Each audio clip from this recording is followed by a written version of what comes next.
Hello, I'm Prasad. You're watching KiniNews. Our nation has been gripped with headlines many of us did not expect to see today. Was it about the economy or how Malaysians are struggling with the rising cost of living? No. Men in dresses. That's what all the fuss is about. PAS led the charge to speak out against it, keeping Malaysians safe from cross-dressing men. PAS today urged the Kuala Lumpur City Hall and other authorities to stop a nightclub opening ceremony planned for March 30th. The opening is expected to feature a performance by a group of Thai men in lingerie. In a statement, PAS Secretary General Saifuddin Hassan expressed the Islamist Party's objection to the event. The party found the event as being overboard, insensitive and immoral. According to Saifuddin, the club called Privacy Tun Razak, located in Kuala Lumpur, had posted on Facebook a poster of the event showing the men's group as its main attraction. He said the event clearly goes against local culture and is also insensitive to the position of Islam in the country. Saifuddin said PAS also regrets that such a club was allowed to use the name of former Prime Minister Abdul Razak Hussain. This, he stressed, was irresponsible and insensitive and even insulted the image of a former country leader. The club hosting the event is now in trouble after it was found that it did not have the appropriate licenses to operate in the city. And due to the uproar, cops have ordered the venue to cancel the event, and the venue has agreed.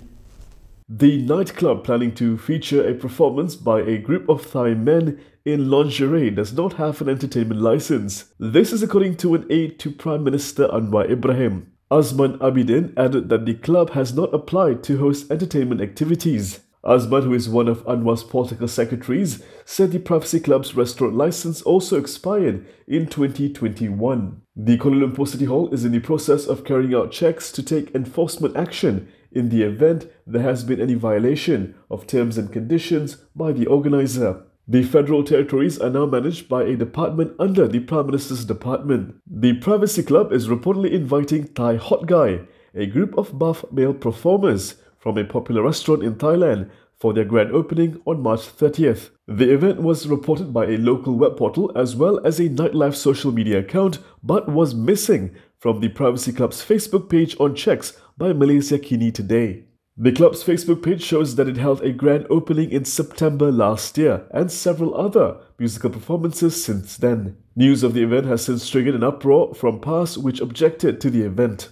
The updated guidelines on foreign performers which bar cross-dressing only come into force next year. Okay, enough about cross-dressing men today. Let's talk about what Donald Trump and Muhyiddin Yassin have in common, according to Lim Guan Eng.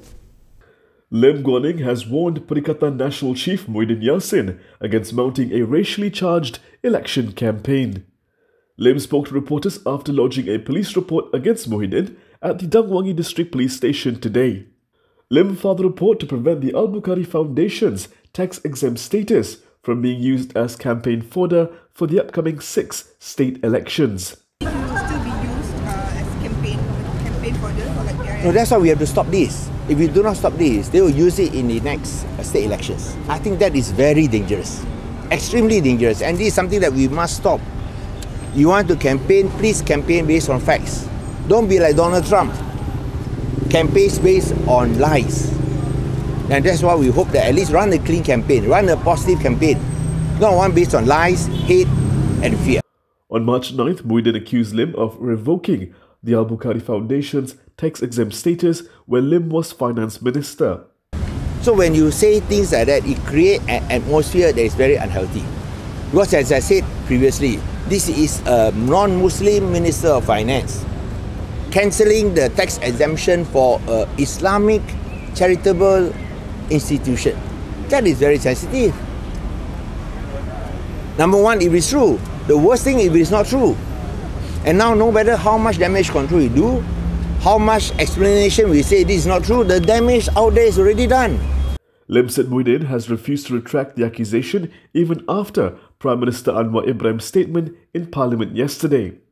Anwar denied claims that the Bagan MP had revoked the Albukhary Foundation's tax-exempt status. Anwar explained that the Inland Revenue Board's Director General has full power over matters related to tax exemption with no interference from the Finance Minister or Prime Minister. After the explanation by, or after the answer by the Prime Minister, I'm compelled to take this action. Previously, it was civil defamation, but now it is criminal defamation because he continued to refuse to show proof as well as to withdraw and apologize. I have no choice. This is not only for my sake. I'm also concerned for myself, but this is, I think, for the sake of Malaysians. Don't lie. Don't say that just because you're a non-Muslim, you can lie and then you can blame everything on non-Muslims. This is not right. Lim, in his police report, urged the police to probe Muhyiddin for criminal defamation and also attempt to incite a breach of peace. Is there a puppet master in UMNO pulling the strings from behind the scenes? What about behind iron bars? That is what Khairi Jamaluddin had to say about the current state of UMNO in his latest podcast. Khairi Jamaluddin believes that Bosku Najib Abdul Razak is still a force to be reckoned with within UMNO despite his imprisonment. According to the former UMNO youth chief, this is evident in the fact that many of the party's Supreme Council members now are loyal supporters of the former Prime Minister. Khairi said it does seem like UMNO President Ahmad Zahid Hamidi is in control of UMNO, but the Supreme Council comprises loyal supporters of Bosku. Jangan underestimate, jangan pandang ringan suara daripada belakang, suara di sebalik prison bar, suara yang ada dalam penjara sekarang ni. He said this in his Keluar Sekejap podcast with former UMNO Information Chief Sharil Hamdan yesterday. Khairi uploaded snippets of the session on his Twitter. He added that this shows that Najib still wielded power and influence that could charter UMNO's direction in the future from behind prison bars. Given these facts, Khairi stressed that the Bosku story in UMNO is far from over. Najib is currently serving 12 years in jail for corruption in the 42 million ringgit SRC International Corruption case. Elaborating, Khairi said Najib's conviction and imprisonment aside, the former UMNO president had better leadership qualities than Zahid. Rafizi Ramli got on the nerves of opposition lawmakers in Parliament today after his not-so-flattering comment about how the economy performed under Muhyiddin Yassin. Economy Minister Rafizi Ramli took a jab at Muhyiddin Yassin in Parliament today. Rafizi said the current administration will not perform worse than when Muhyiddin was in power. Namanya berdasarkan kepada unjuran dan prestasi ekonomi sekarang, kita insya-Allah tidak akan menjadi lebih teruk daripada semasa zaman Pak Guh menjadi Perdana Menteri, insya-Allah. Kerana kalau berdasarkan kepada dengarlah, tengoklah. Pak Guh tanya, menteri jawab lah. Dan menteri jawab bertanya berdasarkan kepada data-data kerajaan yang ada. Following this, jeers could be heard from the opposition bench, prompting Dewan Rakyat Speaker Johari Abdul to intervene. This is after Muhyiddin suggested the government release an economic stimulus package and allocate an additional 100 to 200 billion ringgit in funds to it. Rafizi said this would create an unnecessary burden and that the economy can do well without a stimulus package. Kalau contohnya kerajaan mengambil hutang sehingga 200-300 bilion seperti yang disebut oleh Pak Guh, kita mengambil hutang dalam suasana kadar faedah antarabangsa lebih tinggi. Ini akan terus mewariskan beban hutang negara kepada kerajaan dan generasi akan datang seperti mana kami mewarisi sehingga 40 bilion lebih setiap tahun adalah semata-mata untuk membayar hutang-hutang. Later, Paya Besar MP Muhammad Shahar Abdullah expressed his concern to Rafizi that the government was not spending enough. To this, Rafizi reiterated that Budget 2023 was the largest budget presented in the country's history. They say it takes one to know one.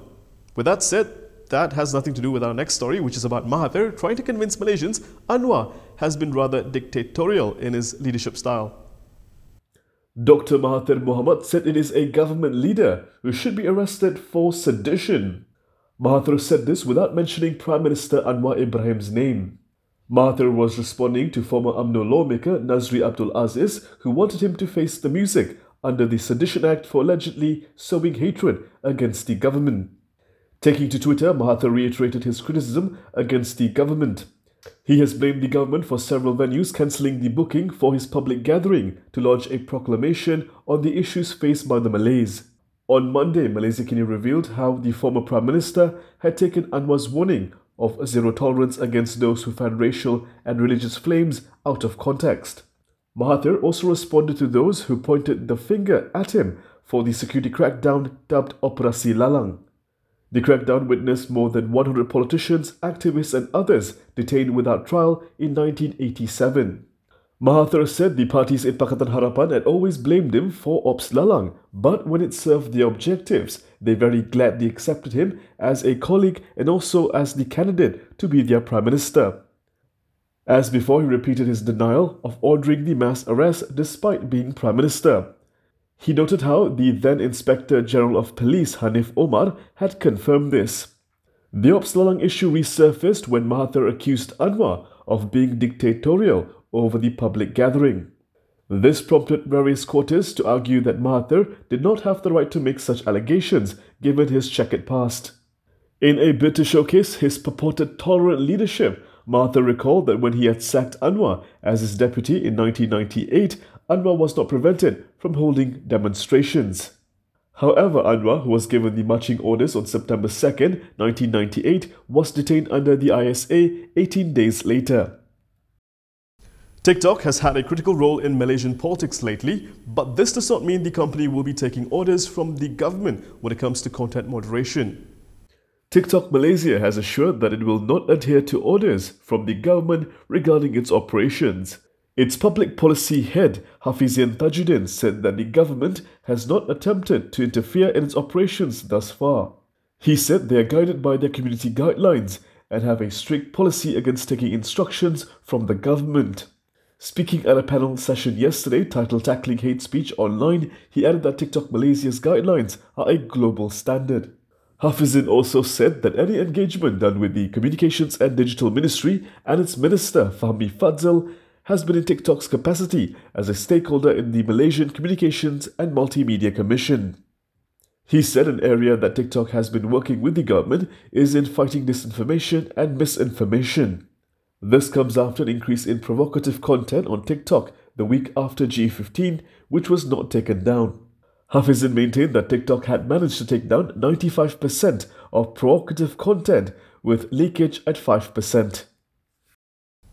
And that is all from me today. For more stories, you can go to KiniTV.com. You can also follow us on Instagram, Twitter, YouTube and Facebook for the latest news updates. If you'd like to support independent media, do consider subscribing to MalaysiaKini.com. I'm Prasad. Thank you for watching.